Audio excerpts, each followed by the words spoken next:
Welcome to this week's podcast episode. So we're going to be talking ERP journeys for fast-growing life science companies. So life science organizations grow under conditions that are fundamentally different from most other industries. Innovation, as we know, moves very quickly and regulation still demands a lot. Data volumes are expanding. Integrity must be preserved is the other thing of that. So increasingly AI promises acceleration while raising expectations for governance and transparency. So I'm very excited to be having this chat with both of you today. I'm going to pass to Massimo first to introduce yourself, then go into Juanita, please. Hey Megan, thank you very much. Massimo Crudeli, I'm the Director of Client Solution at STAEDEAN. I'm Italian, as you can tell probably from my accent. I've been in this industry for 24 years, always working with life sciences organization, helping them from small to large through their kind of a digital journey. Amazing. And Juanita? Hi, Megan. Nice to meet you. My name's Juanita Schoen, based in San Diego, California, and I work for Columbus, US, and we are a Microsoft Dynamics partner. I've worked for Columbus for 11 years now, and I've implemented D365 for a number of life science customers, and prior to that, I worked in pharmaceutical companies in an IT position for about 15 years before that. Amazing. I imagine you're getting a lot nicer weather than we are in London just now. It's currently thunderstorming, so that's really good. I'm sure you've got nicer weather there at least. I can't complain. Sunny California, you can't go wrong. Lovely. Can't go wrong with sunny California. From rainy England, we'll say. Next, now that you've both introduced yourself, thank you so much for taking the time to chat with me. We're gonna look firstly at growth challenges in life sciences. So my first question is kind of what typically breaks first when life science companies begin to scale? What's the kind of first break there? I'll start with you, Massimo, shall I? And then we can swap around. Sure. I mean, like I said, I spent 24 years in the industry and work with companies in different sizes and different stages. Based on my experience, the first thing to break when a company kind of grows is control. At the beginning, all the company, they want flexibility, they want, light systems, maybe spreadsheets, they have a lot of manual processes. This is a strength when you are a small company. You are very agile, very, very flexible. But when the organization scales, at the point you have maybe commercial products, you add manufacturing processes, whether they're in-house or external manufacturing processes.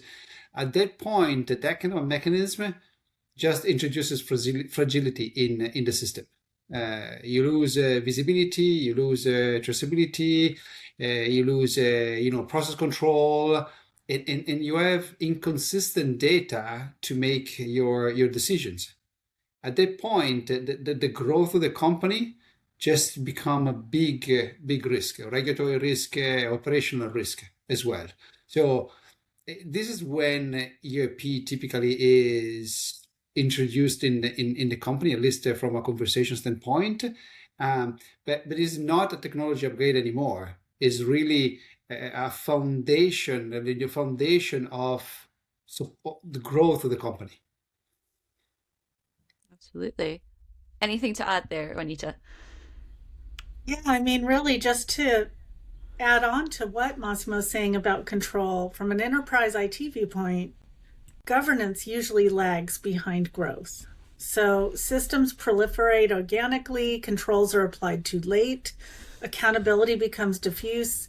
And then, like Massimo said, ERP is often the instrument organizations use to restore alignment between scale, governance, and regulatory expectations. So when a company reaches that point where they're growing and they need to have those controls, they need to apply more governance, it's important to educate researchers, scientists, clinicians who were involved in early drug discovery or biotech or development of medical devices about scaling and compliance and all of the governance processes that can be in place to aid better regulatory compliance. Absolutely. I think that sets us up into kind of a nice segue into kind of the main topic that we're going to be chatting about. So your generic ERPs versus life science specific ERPs. So I guess, how should leaders think about choosing between a generic ERP and a life science specific ERP? I'm going to flip around. I'll go the opposite way this time. I'll go start with you. Decision ultimately comes down to risk management. So generic ERP platforms are designed to be adaptable across many industries, which often means they rely heavily on customizations. In a regulated environment, customization introduces complexity, both technically and from a valid computer system validation standpoint. So life science specific ERP platforms take a different approach. They embed regulated processes such as batch traceability, quality oversight, segregation of duties, and auditability directly into the core system design. From an enterprise system standpoint, this reduces long-term operational risk, it lowers the validation burden for the company, and it creates a far more stable foundation for global scale and inspection readiness. With life science specific ERP, there are also best practices and templates and other features that can be leveraged. For example, when sponsor companies want to work with 3PLs for distribution and contract manufacturing organizations for their manufacturing needs. Absolutely. Yeah. Massimo, have you got anything to add to that? Yeah, if I may add, from a user standpoint, right? Generic versus pharma or life sciences specific ERP. A life sciences specific ERP is easier to implement and kind of speed up the adoption of the new system. If you're a user and you are using a generic ERP, you will probably struggle with features and forms and pages that don't fit with your daily business. Versus a life sciences specific ERP that is tailored to your business. It gives you everything you need. So the adoption, the training, the knowledge transfer, everything will be easier with that type with our solutions. Absolutely. And I guess just kind of from my brain there, kind of how early should companies start thinking about ERPs? I know I'm kind of throwing in a question at you, kind of, I don't know if there is an answer, if companies should kind of automatically be thinking about ERPs, but is there a point where like they should really be thinking about it? Yeah, I guess again, based on my experience, the right moment is when your manual processes, basically your paper and or your Excel files, when they become the system of record, basically when you rely on those tools for compliance and not only governance of the system, at that point probably you are right to start thinking about an ERP system. And then, of course, that kind of there is another side of the conversation, ERP system. You may also have other systems in your company. So at that point, you probably want to look into the fragmented systems, and avoid this kind of a silos solutions that they don't give you data integrity, they don't give you compliance, and that will basically tie your hands when the company grows and want to implement solutions like AI, for example. Absolutely. And I mean, I think you've just led me perfectly. It's a perfect segue into kind of integrated versus fragmented landscapes. This is great. You're doing my job for me. So I guess, why is an integrated ERP landscape so critical for fast-growing life science companies? Why is this so essential? Well, I guess, again, we're back to control, right? So if you have different processes, say finance, you have supply chain, quality control, operations, and at the same time you have many fragmented, disconnected systems. At that point, number one, you don't have a single source of truth. You don't have data integrity. You have maybe duplicate data. You have redundancy, and you have maybe manual entry in the system. All of that will go against control. Okay, and then ultimately, this kind of a fragmented landscape undermines confidence in the data, confidence in the processes. So you cannot, as a leader or the company, a manager, you cannot make a conscious decision based on chaos. And can you imagine if you put AI on top of that? I mean, you basically go nowhere. So the right solution, I would say, based on my experience, is an integrated system, a system that includes all the possible tools and solutions that you would need in your business. Maybe is manufacturing or warehouse management or dispensing or whatever this is for your company. But the more you integrate the systems, the more benefit you have from a data compliance standpoint, and ultimately from a control standpoint, which means visibility, traceability, and so on and so forth. Juanita, do you see the same thing from your perspective? We hope so. I do. I mean, integration is also architectural, defining not just connectivity, but ownership, controls, and who governs the changes to those systems. Without that structure, as Massimo said, that complexity grows faster than the business can manage. Another aspect to leveraging your ERP as a single source of truth is that it paves the way, just like Massimo said, for applying controlled AI solutions and generating trusted reporting across the organization. Absolutely. Amazing. And I think it leads us nicely, kind of that touching on data, to data integrity, compliance, and everyone's favorite topic, AI. Kind of at Logipharma, that's all anyone wants to talk about is AI. So it always scratches an itch, I think. AI is obviously rapidly entering ERP discussions, and as it did just now, how so just with both your comments there, what does this mean for data integrity and compliance? How does that kind of reshuffle things, I guess, when it comes to ERPs? I'm sure it's making kind of some big moves, but I'd like to hear from you both kind of how that's making change there. Absolutely. I mean, AI fundamentally elevates the importance of data integrity and data quality overall. So regulators have been very clear. AI-assisted decisions must be rooted in data that is reliable, attributable, accurate, and with appropriate human-in-the-loop quality controls. So ERP plays a central role in this space. It enforces master data discipline. It provides audit trails. It makes decision logic transparent. And without that foundation, AI doesn't reduce risk. Without that foundation, it can amplify it. So in that sense, ERP becomes a prerequisite to responsible AI adoption in life sciences. Excellent. Anything there to add, Massimo? Yeah, I mean, I was in Vienna a month ago for the Logipharma. We never got to meet up, and we didn't actually get to catch up in person. Next year. Oh, next time, yes. Next year. It was a great event, and AI was everywhere. Everybody was kind of talking AI, one way or the other. AI, to me, presents a lot of opportunities and a lot of risks.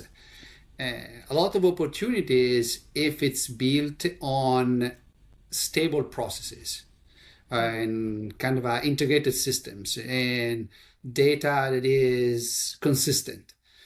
If not, otherwise, AI can just generate chaos. And basically, it can increase complexity rather than driving insight and helping managers making decisions. That was my session in Vienna. I spoke specifically about data integration and data consistency in the era of AI. Microsoft is doing a lot of work, and Microsoft was with me on the stage. They are doing a lot of work on AI, but at the end of the day, we really need to look into the foundation, the data foundation that sits below the AI agent. So fragmented systems and inconsistent data, they don't go very well together with AI agent. Absolutely. Juanita, you mentioned earlier about kind of this idea of responsible AI adoption. I just thought I'd kind of ask, what does that look like to both of you? Have you got kind of how you would see what that actually looks like in practice, I guess, if that's okay to ask? Well, I'm going to bring it back to that governance topic. Mm-hmm. So, AI governance is very important. There needs to be controls around who is developing AI in the organization. Are they doing it in a safe manner that protects the company's intellectual property and the data that's very sensitive? It also helps to bring use cases for AI to those governance boards and identify where the most value can be gained, and then to develop them in a controlled way using data from your ERP system and other controlled sources in order to feed really meaningful AI that can drive innovation and drive decision making. What do you think, Massimo? Oh, I mean, AI adoption is real. I mean, companies are spending, and the spending is increasing year after year in AI agents and different tools. But at the same time, AI brings a lot of elements that we need to consider. From one end, there is the control, right? Juanita mentioned, the regulatory bodies. They made a comment, they made some observations saying that AI must have some form of control. Okay, so you cannot really rely entirely on AI to make decisions. There must be a human level to control what the agent is doing or the agent is suggesting, the result of AI operations at the end of the day. So this is one element, the element of control. And then now that we are talking, systems, there is also an element of validation. In life sciences, validation is critical. So you need to test the system, demonstrate that it works, repeatably in a compliant way. So this applies to AI agent as well. But there is also, agents are difficult to kind of validate and test. And regulatory body are moving the first steps into this AI validation, strategies, methodologies, and processes. So that's an element that we not underestimate. Absolutely. And yeah, as you say, we can't kind of underestimate the importance of built-in validation, which is kind of the next thing I wanted to ask you guys. Computer system validation is often perceived as a barrier. How should organizations look to rethink that? I'll start with you, Anita. Well, I'm all about reframing it. I think validation should really be viewed now as an enabler of safe, stable, and sustainable change management, not an obstacle. Modern life science ERP platforms are designed for life sciences to include built-in validation frameworks, documentation, controls, and proven testing approaches aligned with regulatory expectations. That's peace of mind, for these life science companies, for their leadership and the executives. So applying that mindset along with a risk-based approach that I talked about before and assessing and managing change, that allows organizations to evolve their systems while maintaining a continuous state of compliance rather than treating validation as a recurring disruptive event or something you have to catch up with when you upgrade. If you're keeping it up to date all along, you can rest easy at night. What do you think, Massimo? Yeah, I totally agree. I mean, Juanita and I, we come from different backgrounds. She now is in services. I'm more on the product side. But for both of us, validation is built in our project. Okay, and when validation is built in, so when validation is part of the project, is not a separate project. So that kind of shorten all the timeline, whatever is an implementation or a migration, and also kind of builds confidence in the team, confidence that you know what you're talking about, that the system has been designed for that you have tool that you can leverage for validation. So at that point, everybody, I mean, from a customer standpoint, will embrace the new solution more nicely, if you will, because they can see, they can feel that the compliance is inherent in the system. It's not imposed, not something that comes after the fact with perhaps a lot of rework because it wasn't considered from the beginning. Absolutely. And I think you raised kind of a great point that kind of getting you both from different kind of backgrounds, different kind of areas. The area just kind of means that the conversation we get to have has more depth and kind of we can draw out more insights. So it's always, I think it it's how you learn and how you develop, isn't it? Kind of drawing on different people and different experiences. We love different perspectives. But so I guess when we move beyond Excel and legacy systems and, getting everyone to kind of adapt to change, when is the right moment to move away from Excel or legacy systems? I know everyone kind of loves how things run and it kind of takes a bit longer to adapt to change, but it'd be great to hear. I'll start with you, Massimo, about kind of when is the right time to move away? Yeah, I guess I think we said before, when a company sees that their paper and their Excel files and then all their fragmented system, they become the system of record for compliance.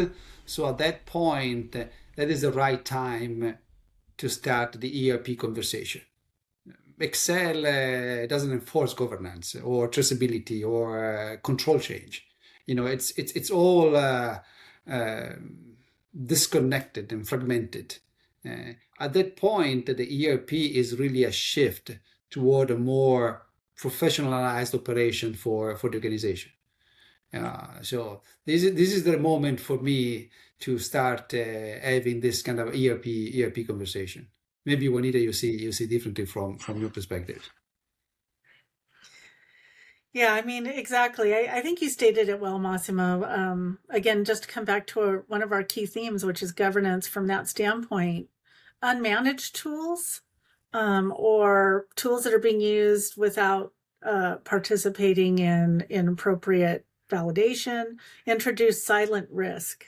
And that's a risk not just from a regulatory standpoint, it's also a business risk. Think about if the financial reports that are shared with senior level executives or investors it's different when it's coming from different sources. So that's also another source of risk. So the ERP formalizes control in proportion to organizational maturity, and it can control and govern that regulatory exposure and make sure everyone's singing from the same sheet of music. And one of the things Massimo and I talked about when we were preparing for this is, of course, organizations are still going to use Excel operationally or for quick tasks. It does integrate with Microsoft Dynamics, for example, especially in the finance world.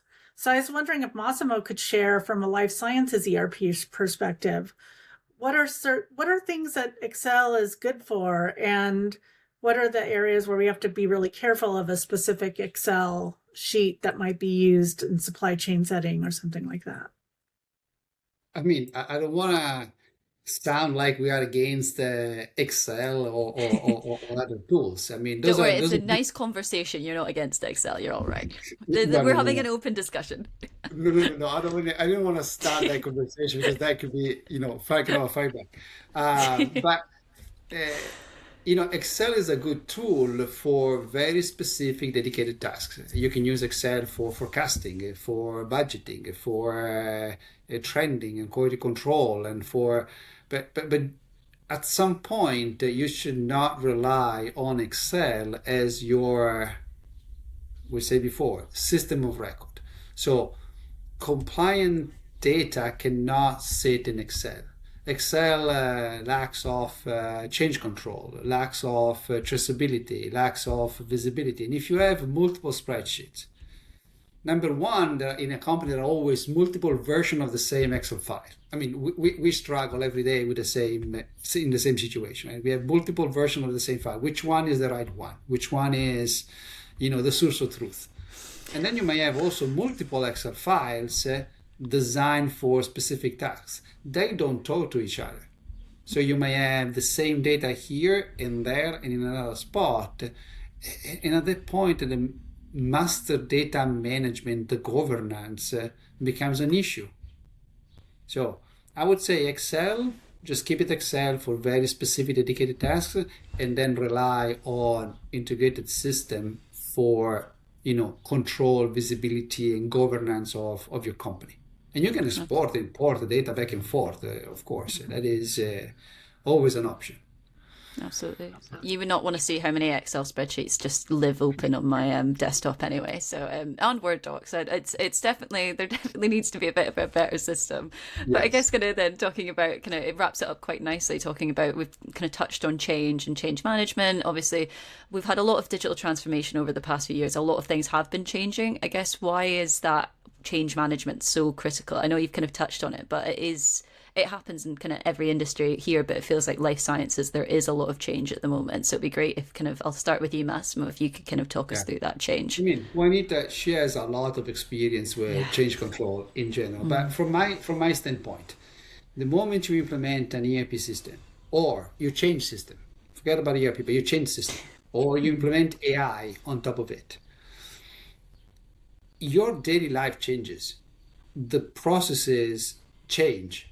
Okay, so at that point, from one end, you need leadership alignment and communication, clear communication among all the teams. They need to understand the strategic direction, why of the change.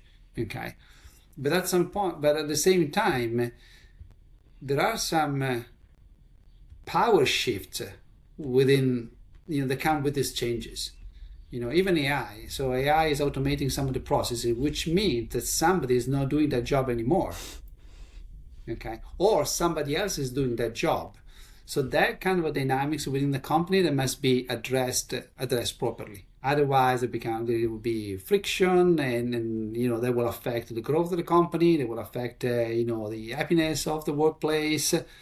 And overall, if you don't implement the ERP system or the AI, that will affect growth in a different way, affect compliance and stability, and so on and so forth. So this is what I see. The change management element is very critical in all these kind of projects. Absolutely. Juanita, anything to add there, kind of from your experience? I mean, just to draw out a little bit more, that fear factor people have, it's natural, to say, what does this new system mean to me? What is this new AI solution? Am I going to lose my job? Everything I did every day is different now. And it can be very fear-provoking. And I think good organizational change management can help create resilience in your organization by explaining what's in it for me. What can my new role be? Checking that the AI decisions are correct, being that human in the loop quality control, or perhaps relieving my time spent on mundane tasks, and now I can focus on more senior level tasks and have more room for promotion. So by creating that resilience, it reduces the reliance on that individual knowledge. That one person that knows how everything works that you have to go to. What if they go on vacation? What happens then? And it embeds consistency across the organization through the use of these tools and implementing them properly and thinking about organizational change. So when your governance and your roadmap recognizes the need for clearly communicating, aligning, executing, and training your end users, that's the key to successful business transformation. Amazing. And do you find that people at kind of Columbus and at STAEDEAN are all very open to change? And I guess that's just kind of the perspective that I get from you guys and from talking to people in the industry, that you're all very open to that change.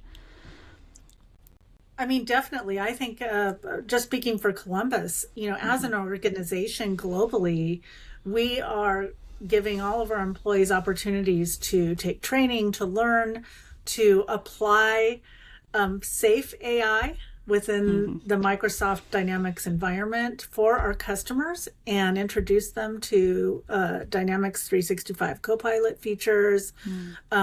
We have an annual Dragon's Den competition globally where we share use cases of actual customer success stories where, again, the focus on AI is not replacing people or getting rid of people. It's about really taking the best technology has to offer, making sure you have good quality data behind it, you have all the proper governance and controls, and then delivering a solution that brings innovation to your customers and gives them a competitive edge, perhaps.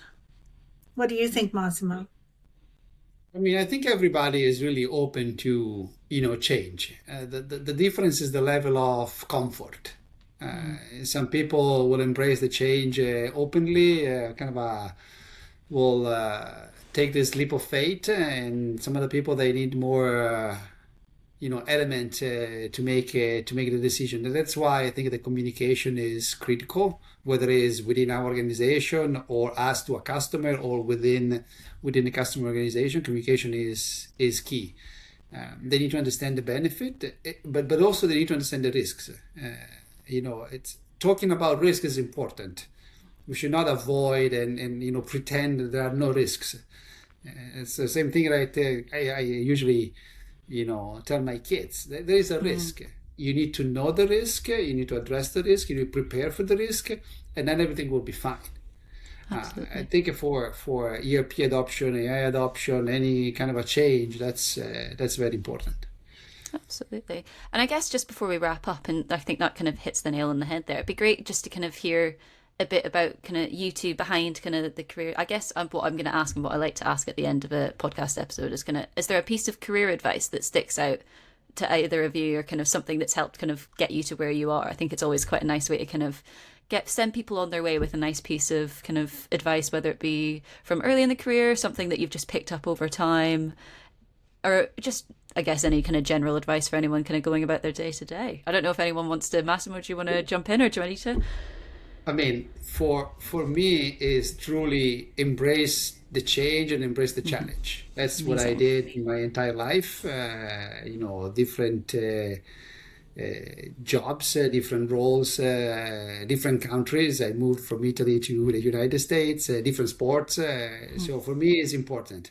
And I think it's whether you are new into the kind of a job market, or you're a seasoned professional. I think embracing the change is always there are always benefits out of that. Absolutely. Risks, yes, fears, but always benefits at the end.